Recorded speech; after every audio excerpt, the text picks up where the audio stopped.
This all over with. CNN national political reporter MJ Lee, Vermont Law School professor Jennifer Taub, a white-collar crime expert, Ellie Honig, a former federal prosecutor for the Southern District of New York, which just filed these charges against Collins, and former federal prosecutor Joe Moreno. So let's start with Mr. SDNY. They've got a lot on their hands at the moment. The fact that all the information, the presentation from the U.S. attorney there, almost like the family tree. It seemed to me that with the electronic documents, this is a classic insider, trading case. Just follow the money. Yeah, it really is, Brooke, and there's not a lot of good news for Representative Collins. I mean, I could tick off the bad news. First of all, even though he's from upstate and represents upstate, he got charged here in the Southern District, which is bad news. Southern District, this is right in their wheelhouse, insider trading, dating back to Michael Milken in the 1980s. That's bad news. He's looking at real time. We did a case a few years ago when I was there. I didn't do it, but my colleagues did, against a billionaire hedge fund investor named Rajaratnam, who was sentenced to 11 years in prison. So he's looking at serious time behind bars. I was speaking with the professor beforehand, and we agree that even though he didn't actually make stock transactions himself, he's still liable as a tipper, as someone who passed inside information down the line. So, and I also don't see anywhere for him to cooperate. So there's not a lot of good news for the representative. Speaking of the professor, let me ask you. I mean, basically, we see the video of him. He is at the White House for a picnic, gets this phone call from this pharmaceutical company saying the drug is a bust. And so he picks up his phone and calls his son 7 times, cell phone records, and tips him off to sell. He had to have known better. Yeah, I mean, it seems clear that he knew better. I mean, one of the elements in proving an insider trading case is the criminal intent, that he willfully and knowingly committed this crime.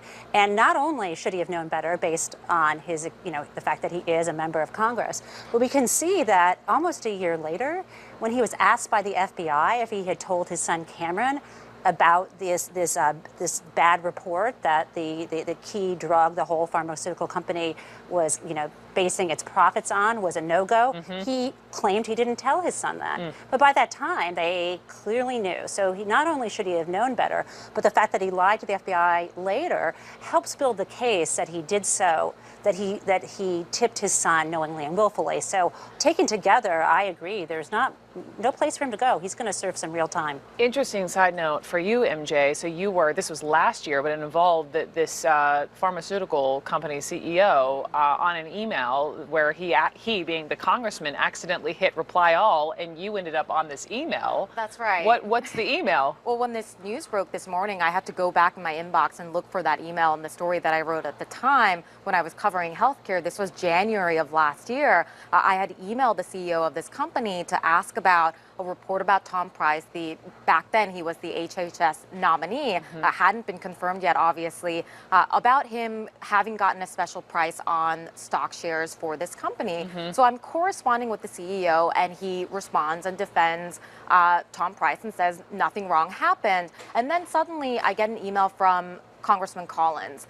That email was clearly addressed to the CEO. I wasn't supposed to be on that email. So I wrote back to him and said, Congressman, was I BCC'd on that prior email? And he said, yes, I accidentally replied all. Now, all of that just goes to show, and just thinking back on it, it's all the more interesting. They had that kind of relationship where they clearly were in communication, and Collins, even back then, was defensive of that company. Wow.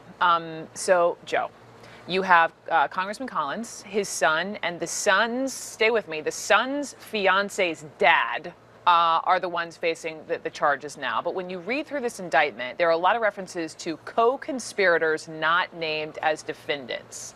How do prosecutors determine who gets charged? And would this mean that potentially family members could flip on family members? It could, which of course is the ultimate act of betrayal. Like we've seen lawyers turning on clients, family members turning on family members. I mean, that's heart-wrenching. You don't really know. We can make some educated guesses as to who these unindicted co-conspirators are. It has to go with how prosecutors charge. It has to go with if they are speaking with anyone, if they've gotten information from anyone to date, or if anyone else may have some liability down the road. So a lot more will come out about this, but there's going to be some really tough, I mean, to Ellie's point, there's not a lot of good paths here for the congressman. And I think what's so swampy about this is insider trading is bad enough. when you have a member of Congress, and we've seen Congress members with sweetheart stock deals and sweetheart real estate deals, it's an area that's not well policed. So I think this is a wake-up call, not just to insider trading, but to how members of Congress get information and what they can do with it. Speaking of swampy, let me just thank you for teeing up this soundbite that I want to get to here in a second, because on the politics side, just pivoting back over to you, MJ, he was one of the presidents, if not the first member of Congress to endorse then candidate Donald Trump. And he's been on TV a whole heck of a lot supporting this president. Case in point, watch this. Donald Trump has accomplished in this primary is unprecedented. He has spent very little money. He has rounded up the delegates that no one thought any of the original 17 would have by this point. Donald Trump is absolutely brilliant. Donald Trump's a winner. Donald Trump wants to win. The temperament and the personality of Donald Trump is exactly what America wants. The energy behind Donald Trump is like no one has ever seen. Donald Trump ran for president on draining the swamp. This behavior, alleged behavior, in my word, is swamp-tastic. That's a great word, a new term. Yes, you know, this is a president who specifically ran on and promised his supporters that he would get to Washington and change the way that things are done. When you're talking about insider trading and this idea that a member of Congress got this kind of proprietary information and then used it so that his family could lose less money, that is the opposite of draining the swamp. And, you know, Congressman Collins, any congressional reporter will tell you, he's the guy you look for when members are coming out of meetings to try to get that quote defending President Trump on anything, right? He has been that guy from day one. He was the first member of Congress to support President Trump in his candidacy. So the fact that this person who is so closely aligned with the president now being in this kind of trouble, that's not good for the president either. Okay, stand by, everyone. I've got more to discuss in just a second. Justin. Major multiple headlines breaking this hour with all these ties to the president. Moments from now, a Trump ally and sitting Republican congressman will be arraigned for alleged insider trading as a former Trump campaign operative finishes testifying against the former Trump campaign chairman now on trial. All of this as a major development breaks in the case of the president's own legal troubles. His attorney, Rudy Giuliani, says they have now submitted a counteroffer to the special counsel, Robert Mueller, regarding an interview with Trump. So Giuliani told Dana Bash here at CNN that the team is open to obstruction of justice questions. But he says absolutely no, his words, perjury traps. He went on to tell Dana, quote, for example, what did you say about Flynn? Why did you fire Comey? Giuliani says they already know our answer. So let's start there. Joe, I want to start with you. So let's just analyze these questions. So if Giuliani says these are the sorts of questions that are the no-go because he says Mueller knows the answer. What did you say about Flynn? Why did you fire Comey? Explain to me why you think that they would be falling into these perjury traps with these. They're fraught with danger. There's no doubt about it. The best way that Mueller can prove an obstruction case is with the president's own words, which is why it's so dangerous for the president to walk into any kind of interview. That's why I'm determined. I'm convinced it's not going to happen. And I think a lot of this is theater in terms of these counteroffers and offers back and forth. I think the president likes keeping this issue alive, like he likes keeping alive the question of whether or not he will or won't fire Mueller. At the end of the day, it's not going to happen. He will not have any kind of parameters that Mueller will agree to in any kind of mutual arrangement. If someone is telling the truth, then what is the trap? Silence among all of you. I'm just asking. Yeah, the best way to avoid a perjury trap is not to commit perjury. You know, Thank you. I agree with Joe. I do. You know, Giuliani is insisting on these absurd conditions that no prosecutor would agree to, and I agree. I think it's theater, and I think ultimately they're not going to come to an agreement. And from Mueller's perspective, it's we can do this the easy way. You can agree to reasonable interview terms, or we can do it the hard way, which is a subpoena, which is going to kick off a long battle in the courts. And just to be clear, yeah. this wouldn't be, technically speaking, he would not be giving this interview under oath. So it wouldn't be a perjury trap. It would be false statements. And the reason why these specific questions I think he's putting off limits is because we don't know the answer. Giuliani says you know the answer, but Trump has given different answers to that very question of why he fired Comey. To say you know is not true, and I think that's the problem. And of course, there would be follow-ups to questions. It certainly wouldn't be yes or no answers that would get to Trump's behavior or intent. Yes. All right. So Jay Sekulow, the president's other attorney, has a radio show. Did you know this? No. No? I found out Okay. this morning.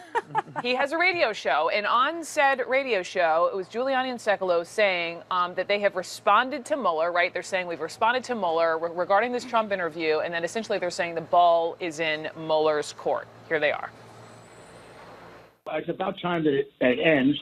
I also think, and I hope the special counsel is as sensitive to it as we are, we do not want to run into the November elections. So you back up from that. This should be over with by September 1st. We have now given him an answer. He obviously he should take a few days to consider it, but we should get this resolved. If there's going to be an interview, let's have it. If there's not going to be an interview, then let him write his report. He's got all the information that he needs. The interview will provide nothing in addition to what he already has. So he can write his report. Okay, quick, easy question to the group. Show of hands, who thinks this is going to be over September 1st? That's what I thought. Okay, to you. Is this, going on this radio show, coming on TV, their way of saying pre-midterms to the American people, see, we're trying to cooperate with the Mueller team. We've given them this offer back. We're trying to work with them. Look, I would say there isn't just tension between the Trump lawyers and Mueller and his team. There's also tension between the president and his own lawyers. And I think that's important to stress. These negotiations have been going on for a number of months now. And I think that in part is because of the inherent tension between the president and what he thinks the strategy should be, which is, and he has said this publicly, I should be interviewed and I will be fine if I'm interviewed, versus the real concerns that his lawyers have made clear they have about Trump's possibility of perjuring himself if he gets into that seat. And just keep in mind, when you go in for this interview, there are no retakes. You can't have somebody sort of clarifying in the moment what the president is actually saying. Yeah. So the stakes obviously are very, very high. Ellie, the treatment that this Trump legal team is giving Bob Mueller, it's like our way or the highway. Yeah, bless Robert Mueller's patience, right? He's shown throughout this. And I think Sekulow's quote right there sort of tips off what the PR strategy is, How right? so? Because he says, let's get this wrapped up by September 1. I'm going to insist on ridiculous conditions that I know Mueller will never agree to. If that leads to a court fight over executive privilege, that will stretch right up to and including the midterms. And then Trump and his team will say, look, Mueller's politicizing the midterms. And they'll be able to say, we made an offer, he said no, now we're in court battling this out with the elections right around the corner, he's politicizing it. I think that may be their PR play. That maybe, do you think that they want to drag this out and have this not happen before the midterms, get the midterms over with, and then have it afterwards? Yeah, I mean, I think they may realize there's no way this is realistically going to happen unless Mueller really bends to their wishes. But their wishes are unrealistic. On the bending, what does Mueller do? How does he respond? Looking at both of you guys.